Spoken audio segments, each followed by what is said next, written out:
Al-Khidmat foundation Pakistan, کوئی تعبیر ادھوری نہ رہے۔ پھر حضرت موسیٰ علیہ السلام حضرت ہارون علیہ السلام کے ہمراہ فرعون کے دربار میں گئے اور اس کو اسلام کی دعوت پیش کی۔ فرعون جو اپنی بڑائی کے گھمنڈ میں اور تکبر میں مبتلا تھا، موسیٰ علیہ السلام کی دعوت کو رد کر دیا۔ پھر حضرت موسیٰ علیہ السلام نے اپنے معجزات فرعون کے سامنے رکھے، اپنا عصا زمین پر رکھا تو وہی بڑا سانپ بن گیا، اور اپنا دایاں ہاتھ جب قمیص سے باہر نکالا تو وہ روشن تیز روشنی والا ہو گیا۔ یہ دو معجزات دیکھ کر فرعون اور اس کے تمام درباری حیران پریشان اور بالکل سکتے میں آ گئے۔ ابھی حضرت موسیٰ علیہ السلام انتظار ہی کر رہے تھے کہ کیا جواب دیتا ہے کہ فرعون نے بھانپ لیا۔ فرعون نے یہ دیکھا کہ اس کے سارے درباری سکتے میں حضرت موسیٰ علیہ السلام کے معجزات دیکھ رہے ہیں۔ فرعون کو یہ ڈر ہوا کہ کہیں میرے سارے درباری ایمان نہ لے آئیں، اسلام نہ قبول کر لیں، تو اس نے ایک چال چلی۔ اس نے اپنے درباریوں کو مخاطب ہو کر کہا کہ یہ موسیٰ یہ ایک بہت بڑے جادوگر ہیں اور ہمیں جادو دکھا رہے ہیں۔ پھر فرعون نے اپنے درباریوں سے کہا کہ اب اس کا ایک توڑ میں کرتا ہوں۔ موسیٰ علیہ السلام جو اپنی جادوگری دکھا رہے ہیں، ان کا میں مقابلہ بڑے بڑے جادوگروں سے کرواؤں گا۔ اور پھر فرعون نے تمام مصر کے اندر یہ اعلان کر دیا کہ عید والے دن ایک بڑے میدان کے اندر موسیٰ علیہ السلام اور تمام جادوگروں کا مقابلہ ہوگا۔ تمام جتنے بڑے بڑے جادوگر ہیں وہ اپنے جادو کے ساتھ عید والے دن اس بڑے میدان کے اندر آ جائیں۔ ایسے ہی یہ خبر پورے مصر کے اندر پھیلی، سب لوگوں کو اس مقابلے کا انتظار ہو گیا۔ عید والے دن تمام لوگ اس میدان کے اندر جمع ہو گئے اور جادوگر بھی آ گئے۔ پھر فرعون جادوگروں کے پاس پہنچا، جادوگروں کو مخاطب کر کے فرعون نے کہا، آج موسیٰ علیہ السلام کو شکست دینا تمہارا کام ہے۔ جادوگروں نے فرعون سے پوچھا، اس کے بدلے ہمیں کیا ملے گا؟ فرعون نے کہا، میں تمہیں خوش کر دوں گا، بہت دولت دوں گا، بہت سارا مال اور روپیہ دوں گا، بہت پیسہ دوں گا، بس تمہیں موسیٰ علیہ السلام کے جادو کو ہرا دینا ہے۔ جادوگروں نے کہا، یہ تو ہمارے لیے کوئی مسئلے والی بات ہی نہیں، یہ تو ہمارے بائیں ہاتھ کا کھیل ہے۔ پھر حضرت موسیٰ علیہ السلام اور جادوگر میدان میں آمنے سامنے آ گئے۔ جادوگروں نے موسیٰ علیہ السلام سے پوچھا کہ پہلے تم پھینکتے ہو یا ہم پھینکیں؟ حضرت موسیٰ علیہ السلام نے کہا، چلو بھائی تم اپنا جادو دکھاؤ۔ تمام جادوگروں نے اپنی لاٹھیاں اور اپنی رسیاں میدان کے اندر پھینکی تو لوگوں کو، دیکھنے والوں کو ایسا لگا کہ سارے رسیاں اور ساری لاٹھیاں سانپ بن گئی ہیں۔ پھر جادوگروں نے موسیٰ علیہ السلام سے کہا کہ اب تم اپنا جادو پھینکو۔ حضرت موسیٰ علیہ السلام نے اپنا عصا میدان کے اندر ڈالا تو وہ عصا ایک بہت بڑا اژدہا اور سانپ بن گیا۔ پھر اس اژدہے نے سارے سانپوں کو نگلنا شروع کر دیا۔ حضرت موسیٰ علیہ السلام نے اس اژدہے کو جب ہاتھ میں لیا تو وہ واپس عصا بن گیا۔ یہ معجزہ دیکھ کر تمام جادوگر سجدے میں گر گئے اور اپنے گناہوں کی معافی مانگنے لگے اور اللہ تعالیٰ سے گڑ گڑا کر توبہ کرنے لگے اور کہنے لگے کہ ہم ایمان لے کر آئے۔ فرعون کو یہ بات سن کر بہت غصہ آیا۔ وہ کہنے لگا کہ اے جادوگروں، تم نے ایمان لانے کا دعویٰ کر دیا، اس سے پہلے کہ میں تمہیں اجازت دیتا، میں تم سب کو ختم کر دوں گا اور تمہیں خوفناک سزا دوں گا اور تمہیں نشان عبرت بنا دوں گا۔ حضرت موسیٰ علیہ السلام پر ایمان لانے والے جادوگر وہ تو جادو کا اور معجزے کا فرق جانتے تھے۔ وہ جادوگر کہنے لگے کہ اب ہم اللہ پر ایمان لے کر آ گئے ہیں، اب ہم حضرت موسیٰ علیہ السلام کے رب پر ایمان لا چکے ہیں، اب ہم اپنے ایمان سے نہیں پھریں گے، چاہے تم ہمیں کوئی بھی سزا دو۔ فرعون نے ان جادوگروں کو پکڑ لیا۔ فرعون نے اپنے سپاہیوں کو حکم دیا کہ ان جادوگروں کو پکڑ لیں، اور پھر ان جادوگروں کو باندھ دیا گیا، ایک ہاتھ ایک گھوڑے کے ساتھ اور ایک ٹانگ دوسرے گھوڑے کے ساتھ، اور پھر دونوں گھوڑوں کو مخالف سمت کے اندر دوڑا دیا۔ اس طریقے سے وہ ان جادوگروں کے جسم کے ٹکڑے ٹکڑے ہو گئے، لیکن وہ جادوگر اپنے ایمان سے باز نہیں آئے۔ حضرت موسیٰ علیہ السلام کی قوم بنی اسرائیل کو فرعون نے اپنا غلام بنا کے رکھا ہوا تھا اور وہ ان کے اوپر بہت ظلم کرتا تھا۔ اس لیے حضرت موسیٰ علیہ السلام نے جب فرعون کو اسلام کی دعوت دی تو انہوں نے فرعون سے یہ بھی کہا کہ اگر تم ایمان نہیں لاتے تو پھر ایک کام یہ کرو کہ بنی اسرائیل کی قوم کو میرے ساتھ جانے دو، میں بنی اسرائیل کے لوگوں کو اپنے ساتھ لے کر چلا جاؤں گا۔ لیکن فرعون تو یہ نہیں چاہتا تھا۔ حضرت موسیٰ علیہ السلام نے بنی اسرائیل کو بھی یہ کہا تھا کہ آپ تیاری رکھیں، انشاءاللہ ہم یہاں سے نکل جائیں گے۔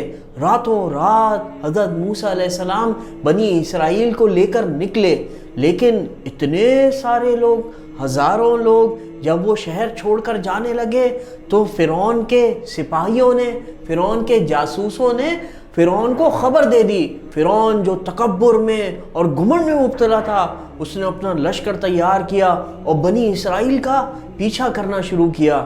بنی اسرائیل کو جب یہ پتا چلا کہ اس کے پیچھے تو فرعون اور فرعون کا لشکر آ رہا ہے تو وہ ڈر گئے اور وہ موسیٰ علیہ السلام سے کہنے لگے، وہ موسیٰ علیہ السلام سے شکایت کرنے لگے، موسیٰ تم نے تو ہمیں آزادی کے خواب دکھائے تھے، لیکن یہ کیا؟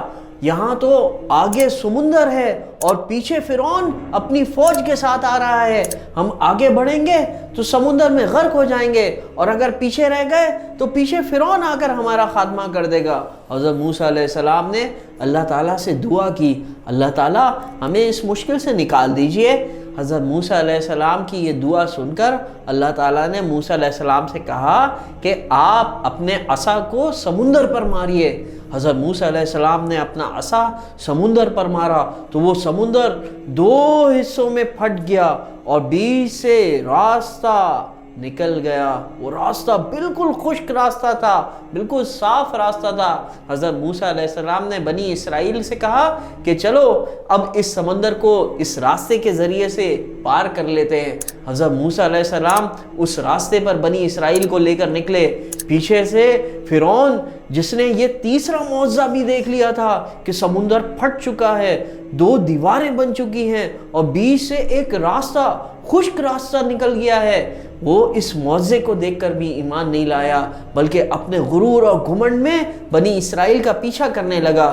جب بنی اسرائیل سمندر پار کر چکے تو فرعون کا لشکر سمندر کے بیچوں بیچ تھا۔ تب اللہ تعالیٰ نے سمندر کو حکم دیا کہ مل جاؤ، اور وہ سمندر مل گیا اور فرعون اپنے لشکر سمیت اس سمندر کی لہروں کے اندر غرق ہونے لگا۔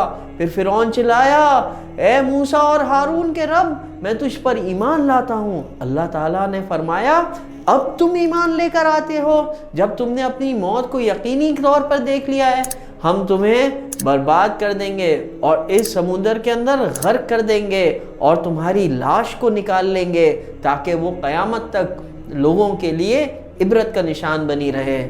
پیارے بچوں، کیا آپ جانتے ہیں کہ اللہ تعالیٰ کا یہ وعدہ بھی سچ ہوا اور 19ویں صدی میں مصر کے پیرامڈ سے، اہرام مصر سے فرعون کی حنوط شدہ لاش برآمد ہوئی، جس کے اوپر سمندری نمک لگا ہوا تھا، جس سے سائنسدانوں نے یہ پہچانا کہ یہ اسی فرعون کی لاش ہے جو سمندر میں غرق ہو گیا تھا۔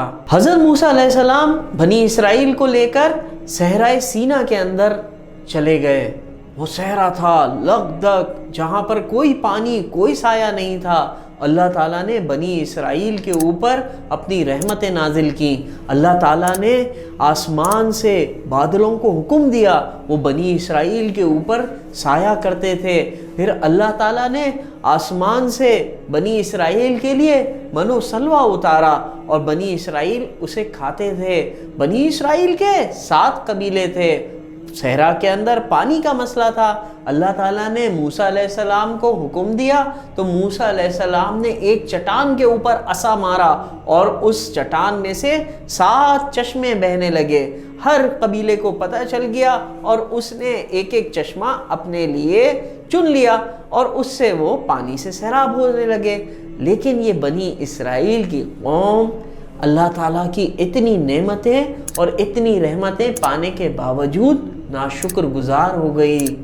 اللہ تعالیٰ نے حضرت موسیٰ علیہ السلام کو 40 دن کے لیے اپنے پاس بلایا تاکہ وہ حضرت موسیٰ علیہ السلام کو کتاب دیں اور اس کتاب کے ذریعے لوگ اپنی زندگی بسر کریں۔ حضرت موسیٰ علیہ السلام کوہ طور پر پہنچے اور حضرت موسیٰ علیہ السلام نے اللہ تعالیٰ سے اللہ تعالیٰ کو دیکھنے کی خواہش کا اظہار کیا۔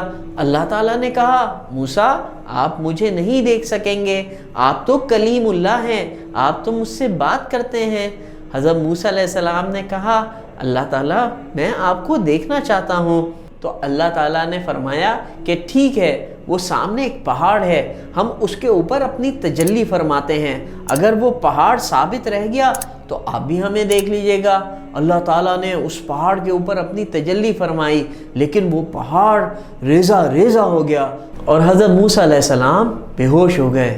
پھر اللہ تعالیٰ نے حضرت موسیٰ علیہ السلام کو دوبارہ جگایا اور اللہ تعالیٰ نے فرمایا کہ موسیٰ دیکھا ہم نے آپ سے کہا تھا نا کہ آپ ہمیں نہیں دیکھ سکتے۔